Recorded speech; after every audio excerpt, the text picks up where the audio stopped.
Petikan Alkitab untuk khotbah adalah daripada Kejadian 3 ayat 21 hingga 22. Tuhan Allah membuat pakaian daripada kulit binatang untuk Adam serta isterinya itu, lalu memaikkannya kepada mereka. Kemudian Tuhan Allah berfirman, "Lihatlah, betapa manusia itu sudah menjadi seperti satu daripada kita yang tahu tentang perkara yang baik dan yang jahat. Haruslah dia dihindarkan daripada mengambil pula dengan tangannya daripada buah pohon hayat itu lalu memakannya, sehingga dia hidup untuk selama-lamanya."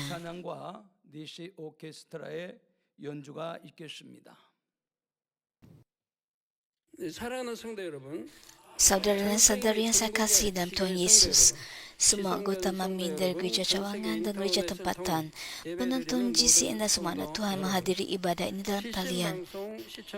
Ini ialah penjelasan tentang kejadian sesi ke-80. Tuhan Bapa membuatkan pakaian daripada kulit binatang untuk Adam dan Hawa ketika mereka meninggalkan Taman Eden. Pakaian daripada kulit binatang ini merupakan satu pertimbangan penuh kasih daripada Tuhan Bapa dan menjadi tali kasih kurnia dan tali keselamatan bagi Adam.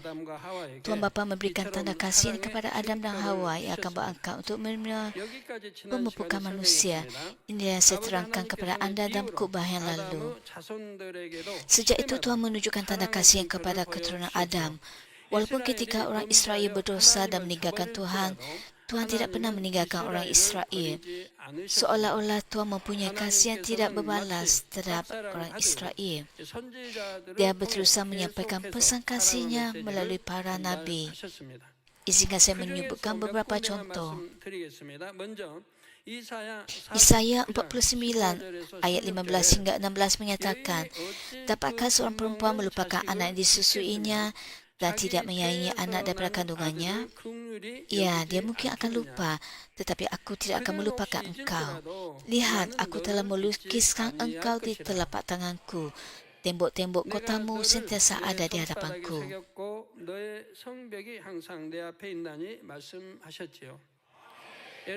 Yeremia 31 ayat 3 menyatakan, "Tuhan menampakkan diri kepadaku dari jauh. Firman-Nya, aku mengasihi engkau dengan kasih yang kekal, sebab itu aku menuntut engkau dengan kasih abadi."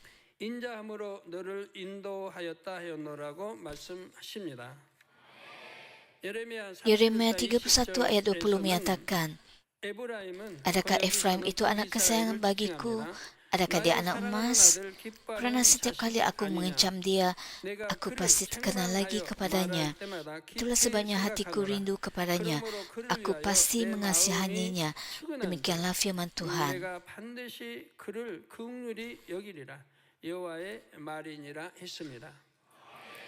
Hosea 11 ayat 1 menyatakan, "Apabila Israel masih kecil, ku kasihi dia. Dari Mesir, ku panggil anakku."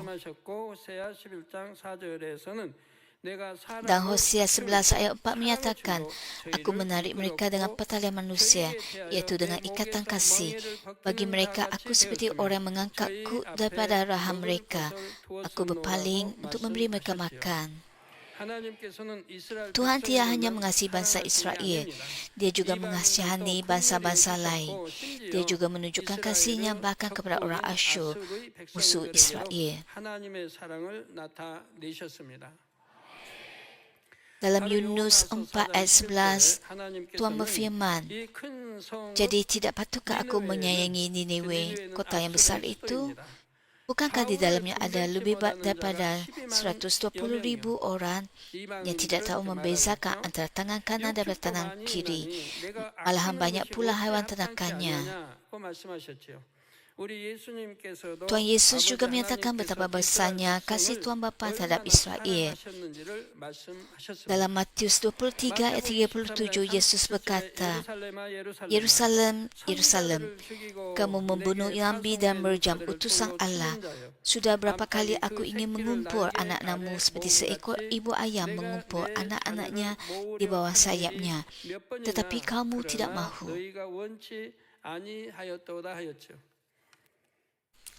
Adakah anda telah menerima tanda kasih daripada Tuhan Bapa? Tuhan Bapa telah memberikan satu tanda kasih yang sangat besar dan nyata kepada manusia. 확실한 사랑의 증표를 Roma 5 주셨습니다. ayat 8 menyatakan, 로마서 tapi 5장 Allah telah 8절에 menunjukkan 우리가 kasih-Nya 아직 sendiri terhadap 죄인되었을 kita 때 dengan demikian. 그리스도께서 Ketika 우리를 kita 위하여 masih berdosa, 저나 여러분을 Kristus 위하여 telah mati untuk 죽으심으로 kita. 하나님께서 우리에게 대한 자기의 사랑을 확증하셨느니라.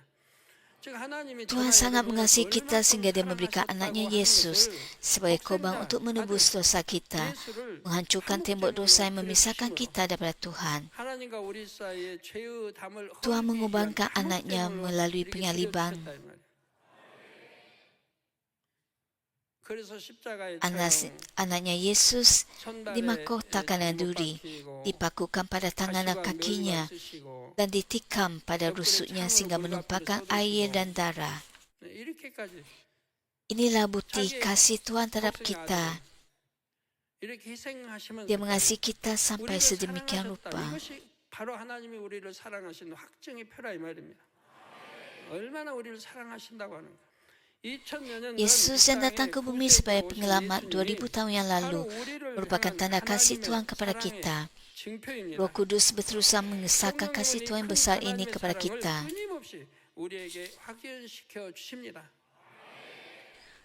Roma 5 ayat 5 menyatakan, dan harapan tidak mengecewakan kita kerana Allah telah mencurahkan kasih-Nya ke dalam hati kita melalui Roh Kudus yang telah dikurniakannya kepada kita. Hal ini bermaksud bahawa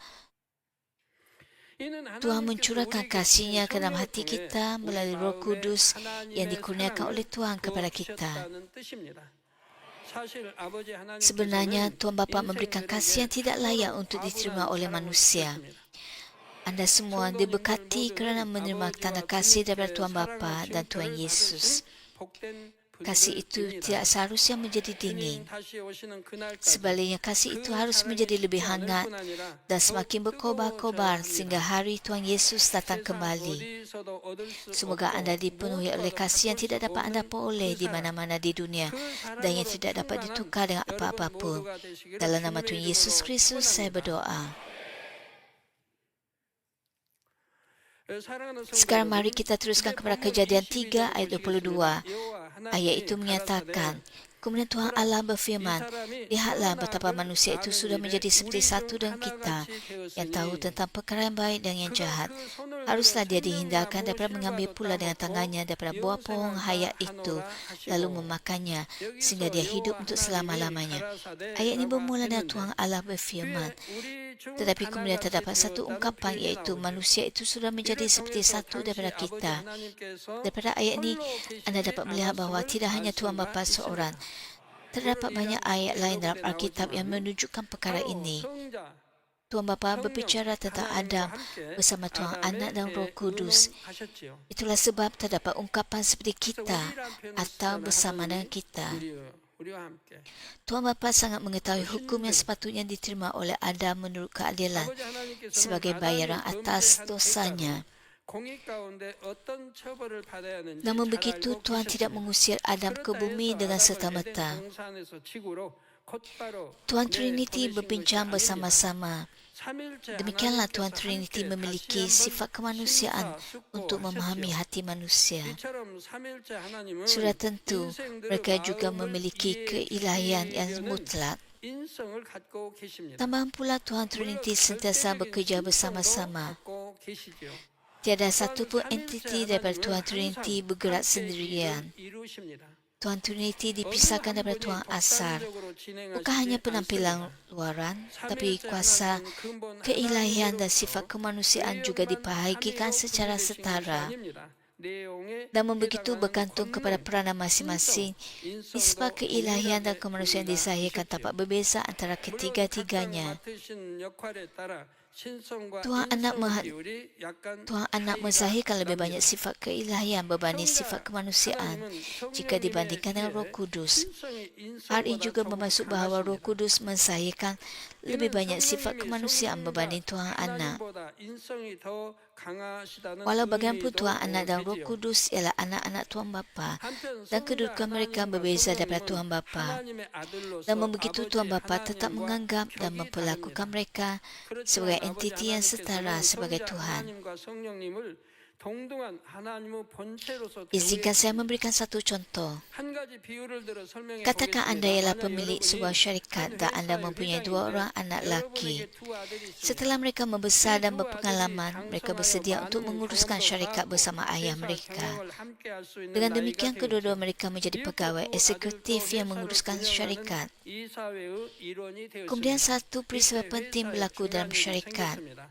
회장은 이 Anda 사회를 sebagai ketua 소집해서 임원들의 boleh memanggil mesyuarat 의견을 lembaga 물을 수 pengarah 있습니다. dan 만일 meminta pandangan 여러분이 그 mereka. 회장이라면 Oleh 두 sebab anda 아들을 이 ialah ketua 사회의 syarikat, 일원으로서 anda akan 동등하게 memperlakukan kedua-dua anak anda 대해줄 수 secara sama 있겠는지요? rata sebagai 진심으로 eksekutif dalam 동등하게 lembaga pengarah 대해주려면 tersebut. 꼭 여러분과 Jika anda 다른 benar-benar 의견을 ingin 낸다 memperlakukan 해도 mereka sebagai 그나마 setara, 들어줄 수 있어야 anda akan 합니다. mendengar pandangan mereka 저들은 내 walaupun pendapat mereka 아들들이니 berbeza 내 daripada 뜻을 anda. 따라해. Anda 이렇게 tidak akan memaksa mereka 무조건적인 bersetuju 공조를 secara 바라지 membuta 않죠. tuli dan 그들의 berkata, 의견이 맞을 mereka ialah 수도 anak saya, 있다는 jadi mereka harus 가정하에 mengikut kehendak 끝까지 saya. 존중해 주어야 합니다. Anda harus 우리 menghormati 아버지 mereka dan menerima 하나님께서도 hakikat bahawa idea mereka juga boleh 성령, menjadi betul. 하나님을 근본, 하나님의 본체로서 Tuhan Bapa juga 동등하게 memperlakukan Tuhan Anak dan Roh 대우하셨습니다. Kudus sebagai entiti yang setara dengan Tuhan Asal. 차별하시지 Dia tidak 않았지요. membeza-bezakan atau 그렇다 하여 삼위일체 하나님께서 mendiskriminasi 어떤 mereka. 문제에 서로 Saya 다른 tidak bermaksud 의견을 bahawa 가지신 Tuhan 적이 Trinity pernah mempunyai 있었다는 pendapat yang 것이 berbeza 아닙니다. mengenai sesuatu perkara. 성부, 성자, Tuhan Bapa, 성령, Tuhan Anak dan Roh 하나님은 Kudus 모든 sentiasa 일에 sependapat 항상 dalam segala 의견이 perkara. 일치하셨지요. Dalam kebaikan, kasih dan keadilan, Tuhan Trinity adalah satu dalam hati dan kehendak. Itulah sebabnya Yesus mengucapkan doa berikut kepada Tuhan Bapa sebelum dia ditangkap. Dalam Yohanes 17 ayat 11, Yesus berdoa, Aku tidak lagi tinggal di dunia sedangkan mereka masih di dunia. Aku datang kepadamu. Bapa yang Maha Suci, peliharalah mereka dengan namamu, nama yang telah kau berikan kepadaku, supaya mereka menjadi satu, sebagaimana engkau dan aku adalah satu. 우리와 같이 저희도 하나가 되게 하옵소서 하셨습니다. Dalam ayat ini, mereka merujuk kepada para murid Yesus. Tapi dalam pengertian yang lebih luas, ia merujuk kepada semua yang percaya kepada Yesus Kristus dan menjadi anak-anak Tuhan. Sama seperti Tuhan Trinity adalah satu secara sempurna, Yesus sangat berharap agar anak-anak Tuhan juga menjadi satu dengan Tuhan. Oleh sebab Tuhan ialah roh, jika anda mencapai hati roh, anda juga dapat menjadi satu dengan Tuhan. Sejauh mana fikiran roh terbentuk dalam diri seseorang, sejauh itulah dia menyerupai Tuhan, kerana Tuhan ialah roh.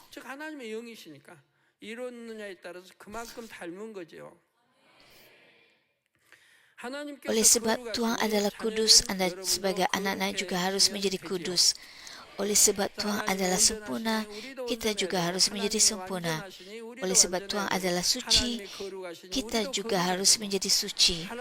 Oleh sebab Tuhan disucikan, kita juga mesti menjadi kudus. Inilah gambaran anak-anak yang menyerupai Tuhan. Apabila anda masuk ke dalam roh, anda semakin menyerupainya. Apabila anda masuk ke dalam roh penuh, anda menjadi lebih serupa lagi dengannya. Apabila anda masuk ke dalam roh penuh dan mengisi 1%, 2% dan seterusnya sehingga mencapai 100%, barulah anda dapat benar-benar berkata bahawa anda telah menjadi seperti Tuhan. Meskipun anda mencapai 100%, namun itu bukanlah pengakhiran kerana masih ada lagi tahap yang lebih tinggi untuk menyerupai Tuhan Bapa. Dalam Matius 5:48, Yesus juga berkata, "Hendaklah engkau sempurna seperti Bapamu di syurga." Inilah perintah Tuhan kepada kita. Hendaklah engkau sempurna seperti Bapamu di syurga. Semakin anda mencapai kekudusan dan kesempurnaan, semakin anda dapat menjadi satu dengan Tuhan.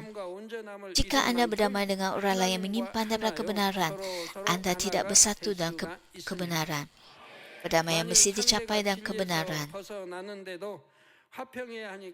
Sama seperti tali yang semakin tebal dan semakin kuat, anda juga menjadi semakin kuat secara rohani apabila menjadi satu.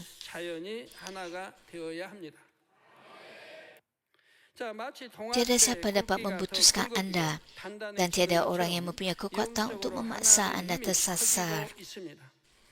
Dengan kesatuan kuasa rohani kita, kita akan berperang melawan antikristus hingga akhir zaman dan menggenapi visi yang diberikan oleh Bapa. Saya berdoa dalam nama Tuhan Yesus agar lebih banyak antara anda masuk dalam roh dan roh penuh serta menambahkan kekuatan rohani ini. Saudara dan saudari yang saya kasih dalam Kristus, sehingga kini saya telah menjelaskan bahawa Tuhan Trinity memberikan perhatian mendalam terhadap perkara yang berkaitan dengan Adam. Tuhan Bapa berfirman pada ketika itu, lihatlah betapa manusia itu sudah menjadi seperti satu daripada kita yang tahu tentang perkara yang baik dan yang jahat. Dalam ayat ini manusia itu merujuk kepada Adam, tetapi juga termasuk Hawa. Oleh sebab Adam mewakili Hawa, apa yang difirmankan oleh Tuhan kepada Adam juga berlaku sepenuhnya kepada Hawa. Adam diciptakan sebagai manusia pertama dan Hawa diciptakan daripada sebahagian tubuh Adam. Adamlah menerima kuasa dan autoriti daripada Tuhan Bapa.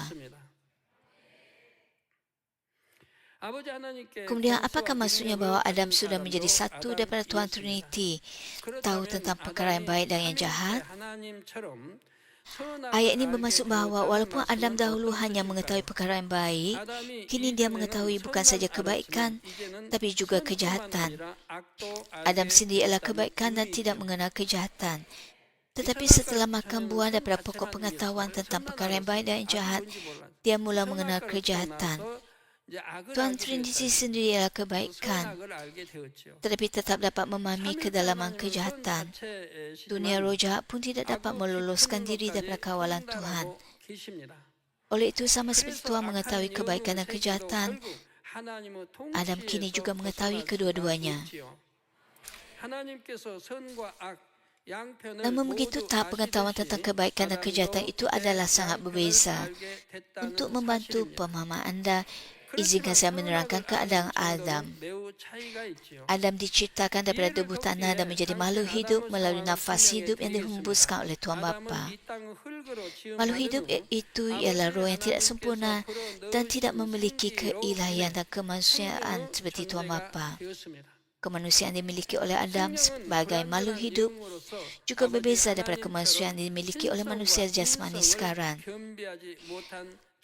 Kemanusiaan dimiliki oleh Adam berkembang menjadi pengetahuan, bukan melalui relativiti.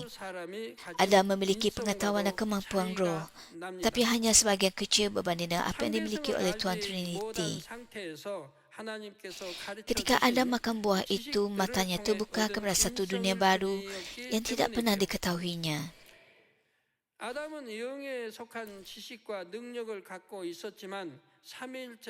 Sebagai contoh, pelajar membesar dengan baik di bawah kejagaan ibu bapa yang setia.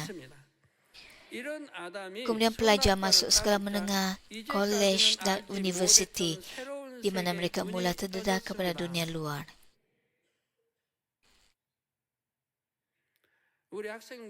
Apabila mereka berhadapan dengan dunia melalui rakan-rakan duniawi dan pengaruh yang lain, mereka mulai berubah.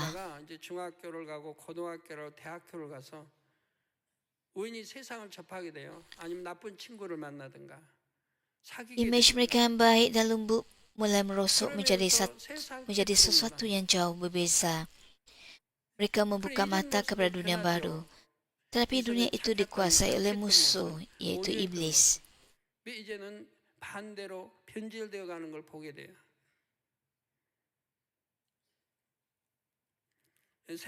Anda mengetahui bahawa wujudnya satu dunia kejahatan dan ketidakbenaran. Memperoleh pengetahuan baru seperti ini bukanlah dosa. Yang menjadi dosa ialah melangkah masuk ke dalam dunia kejahatan dan ketidakbenaran. Dengan makan buah daripada pokok pengetahuan tentang perkara yang baik dan yang jahat, Adam telah pun masuk ke dalam dunia kegelapan. Oleh sebab dosa keingkaran terhadap firman Tuhan telah berlaku, Adam berubah daripada makhluk hidup kepada makhluk jasmani. Saya sangat mengetahui proses ini kerana saya sendiri telah mengalaminya. Manusia jasmani tidak layak untuk hidup di Taman Eden, iaitu alam rohani. 이로써 아담은 생명의 존재에서 다시 유구 사람으로 돌아갔습니다. 저는 이런 과정을 체험해봐서 이제 너무 잘 알겠는데요. 유구 사람은 Satu-satunya 영 tempat yang sesuai 공간이 baginya ialah 에덴 dunia 동산을 jasmani 살 ini, 자격이 없지요. bumi ini.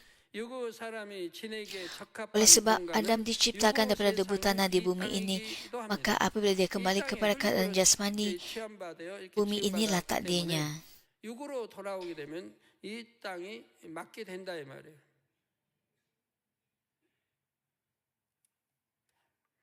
이에 삼일체 하나님께서는 Oleh itu Tuhan 아담과 Trinity 하와를 memutuskan 에덴 untuk mengutus 동산에서 Adam dan Hawa 이 turun ke 땅으로 bumi ini 내려 dari Taman 보내기로 Eden.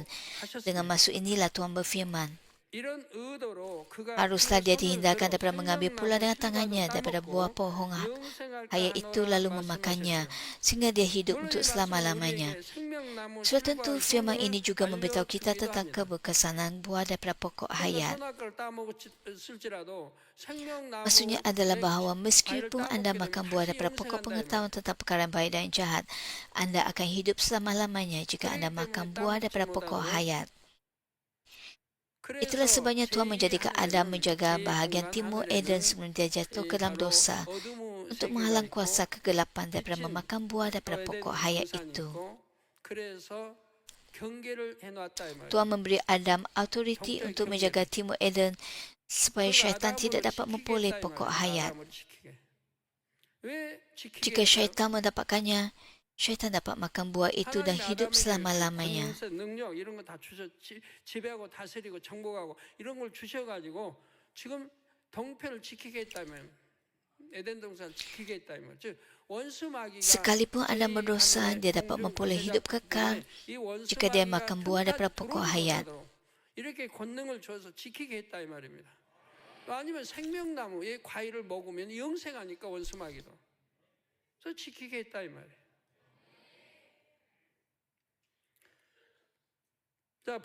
Oleh itu, kesimpulannya adalah bahawa Adam telah jatuh ke dalam keadaan jasmani, tidak mempunyai pilihan selain diusir dari Taman Eden.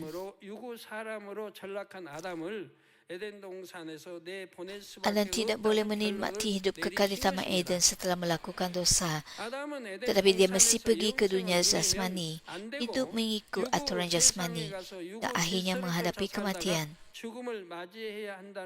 Oleh itu dia dibuat daripada oleh sebab dia dibuat daripada tanah liat, dia mesti kembali kepada tanah liat, tempat asalnya. Kemudian Tuhan bersiap untuk menghantar Adam dan Hawa keluar. Adakah ini pengakhiran bagi Adam? Tidak. Tuhan Bapa mengetahui bahawa Adam akhirnya akan bertaubat dan diselamatkan setelah kehidupan duniawi yang berakhir. Alangkah sedihnya jika dia, manusia pertama yang diciptakan dan bapa kepada seluruh umat manusia, berakhir di neraka. Tuhan menyediakan jalan keselamatan baginya. 구원받도록 섭리는 하셨습니다. 그러면 아담은 에덴 동산보다 차원이 높은 천국에서 영생을 Setelah Adam diselamatkan, dia dapat menikmati hidup kekal di syurga, tempat yang jauh lebih baik daripada Taman Eden. Adam yang telah melalui masa pemupukan dengan cara ini, memperoleh sifat kemanusiaan berbeza daripada ketika dia hidup di Taman Eden. Kini dia memperoleh kemanusiaan bukan saja melalui pengetahuan, tapi juga mengetahui pengalaman relatif yang dirasakannya secara pribadi dengan seluruh tubuh dan jiwanya. Keadaan itu berbeza sekarang. Ambil kegembiraan sebagai contoh. Kegembiraan seseorang yang pernah berasa kesedihan adalah berbeza daripada kegembiraan seseorang yang tidak pernah berasa kesedihan. Kegembiraan dirasai oleh seseorang yang pernah mengalami kesedihan yang mendalam pasti jauh berbeza daripada kegembiraan dirasakan oleh seseorang yang hidup dalam kekayaan, kesihatan dan tanpa kesedihan atau penderitaan. Apakah yang akan difikirkan oleh dua orang ini jika mereka pergi ke syurga? Orang yang pernah mengalami kesedihan mendalam pasti akan merasa kegembiraan dan kesyukuran yang jauh lebih besar di syurga. 천국 가서는 어떨까요? 슬픔을 체험해 보지 않은 사람, 체험해 본 사람 누가 좋을까요? 예? Namun begitu di dunia ini semua orang mengalami kesedihan dan kegembiraan. Dan melalui hal itu mereka memahami konsep relativity. 체험 안 해보고 이 땅에서 살았다가 천국 갔다. 그렇다면 슬픔에 Mungkin 대해서 terdapat 별로 perbezaan 모르지만 dari segi 기쁨에 orang 대해서도 별로 mengalami 못 느낄 거 secara lebih 아니에요. mendalam. 이 땅에 오면 당연히 슬픔도 체험하고 기쁨 체험하고 이 상대성을 체험하게 Kasih dan 되거든요. kebencian 이 juga 차이는 begitu. 있어요. 누가 더 깊이 체험했느냐, 더 얇게 체험했느냐 차이는 있지만 기쁨이 뭔지 Kebahagiaan 슬픔이 seseorang yang 뭔지 telah melalui 알게 kesusahan 되죠. tidak sama dengan kebahagiaan seseorang yang tidak 사랑이 pernah 뭔지 melalui 미움이 뭔지. apa-apa kesusahan.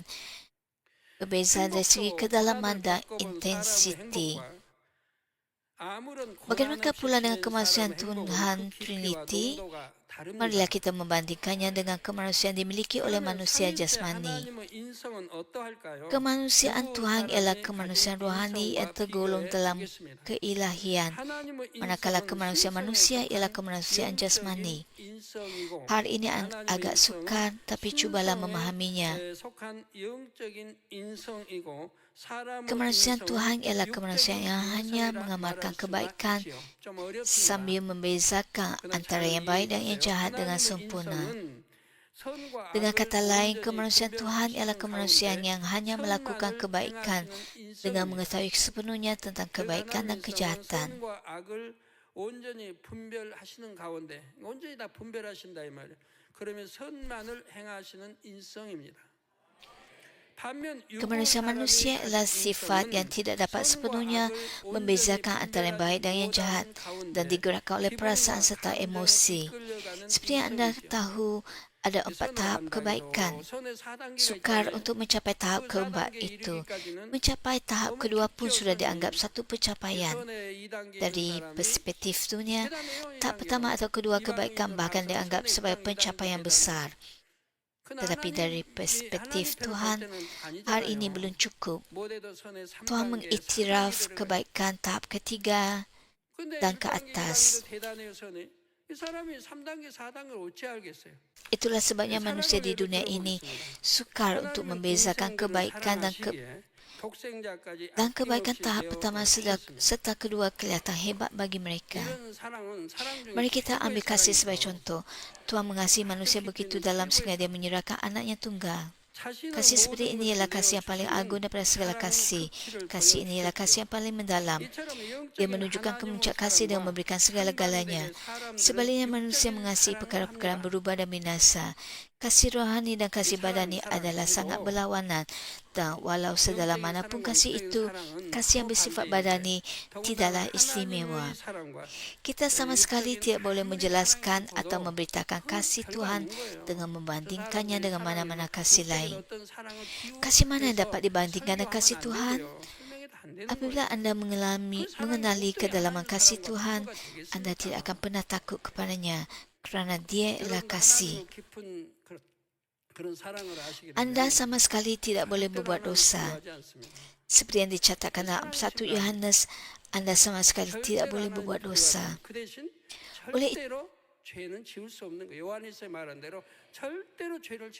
Oleh itu anda tidak pernah takut kepada Tuhan kerana anda mengenal kasih Tuhan. Tuhan tidak pernah meninggalkan kita. Tuhan tidak pernah berpaling daripada kita. Dia tidak pernah berfirman, aku tidak mengenalimu, hanya kerana kita membuat satu atau dua kesilapan. Masalahnya ialah manusia yang meninggalkan Tuhan, berpaling daripada Tuhan, meninggalkan Tuhan, mengasihi musuh yang menentang Tuhan, dan taat kepada musuh itu. Tidak ada sebab untuk meninggalkan kasih yang telah diberikan oleh Tuhan kepada kita. Jika anda mengetahui kedalaman kasih Bapa, anda tidak mungkin berbuat dosa. Anda tidak mungkin melakukan kejahatan. Oleh itu anda tidak takut kepada Tuhan kerana anda hidup menurut firman-Nya, hidup dalam cahaya. Inilah kehidupan yang benar-benar bahagia dan diberkati. Mudah bagi saya berkhutbah tentang perkara ini kerana banyak antara anda sedang hidup menurut firman Tuhan.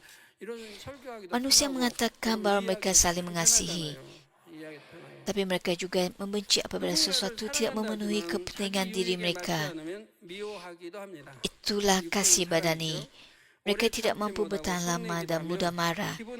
Mereka suka atau tidak suka bergantung kepada perasaan mereka. Adakah hal ini boleh disebut sebagai kasih? Kasih sepatutnya tidak berubah. Tapi kasih badan yang begitu tidak sabar sehingga suka dan tidak suka dengan sesuka hati. 얼마나 좋아서 연애하고 결혼했는데. Suami 결혼해서 isteri 몇 년이나 bahkan 살았다가 kadang-kala 이혼하다가 berpisah 결과적으로. atau meminta perceraian selepas beberapa tahun. 그리고 뭐 사랑한다고 말하는. Bagaimanakah hal ini dapat disebut sebagai kasih? 내가 만신창이 Jika anda benar-benar saling 어떤 mengasihi, 상황일지라도 anda 내가 tidak mungkin 사랑했던 tergamak 사람이 untuk 있으면 menyebut perkataan berpisah atau bercerai. Suami isteri hidup sehati sehingga mati. 그런 걸 어떻게 사랑했다고 하느냐. Kadang-kala mereka menyakitkan hati pasangan mereka demi memenuhi kehendak sendiri.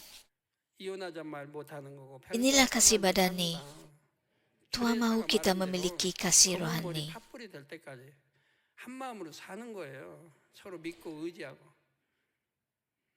근데 자기 정욕을 채우기 위해 Kita 상대를 juga dapat 힘들게 memiliki 하기도 kemanusiaan 합니다. rohani yang 이것이 dimiliki oleh Tuhan. 사람이 하는 사랑입니다. 그런데 하나님께서는 우리도 하나님께서 가지신 영적인 인성을 가질 수 있다 하십니다. 하나님께서 가지신 영적인 인성을 가질 수 있다. 2 Petrus 1 ayat 4 menyatakan, Allah telah menganugerahi kita janji yang besar dan bahagia.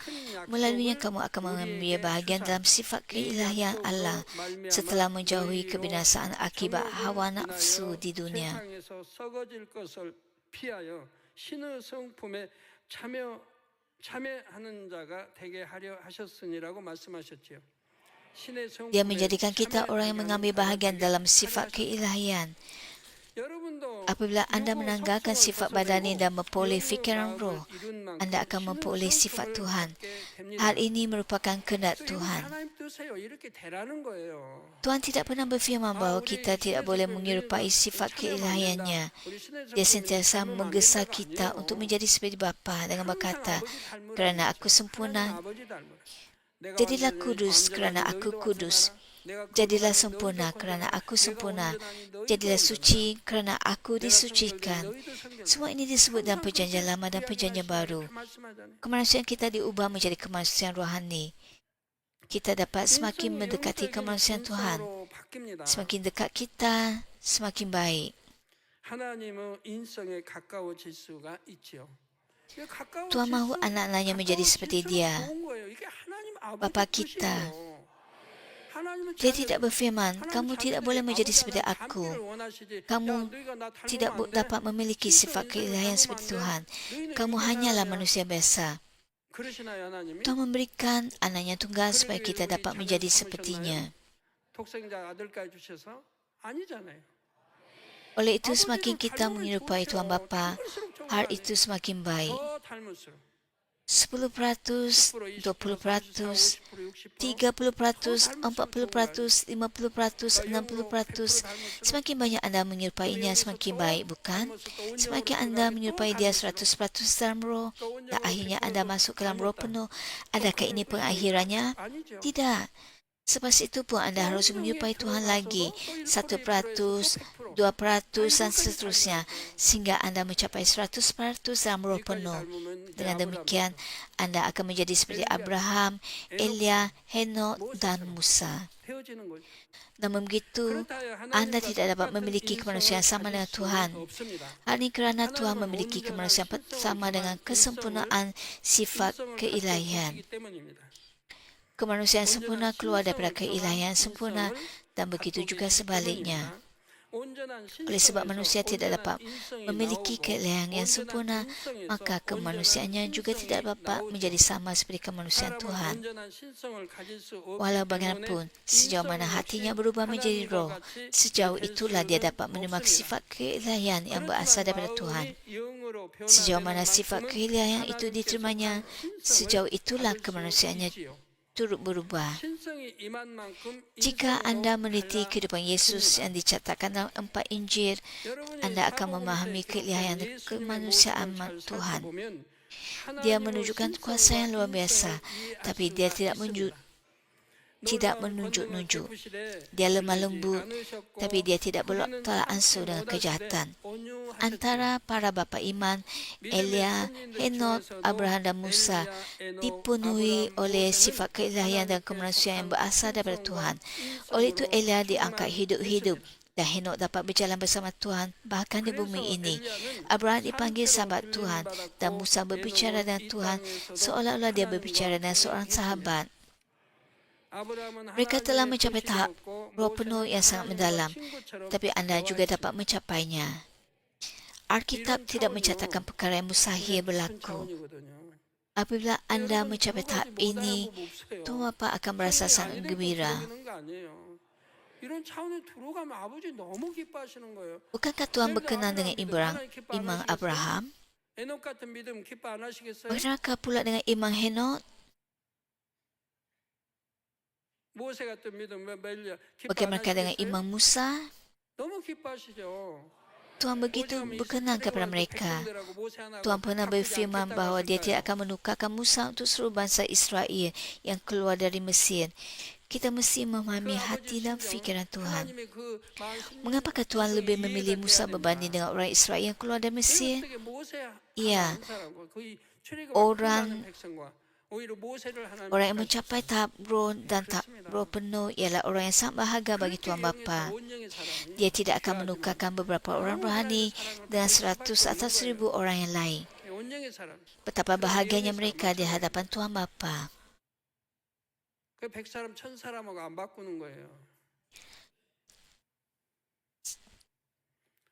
Saya berharap banyak antara anda akan mencapai roh penuh dan memiliki sifat keilahian dengan sepenuhnya. Oleh itu, semoga anda semua benar-benar masuk ke dalam roh pada separuh pertama tahun ini. Dalam nama Tuhan Yesus Kristus, saya berdoa.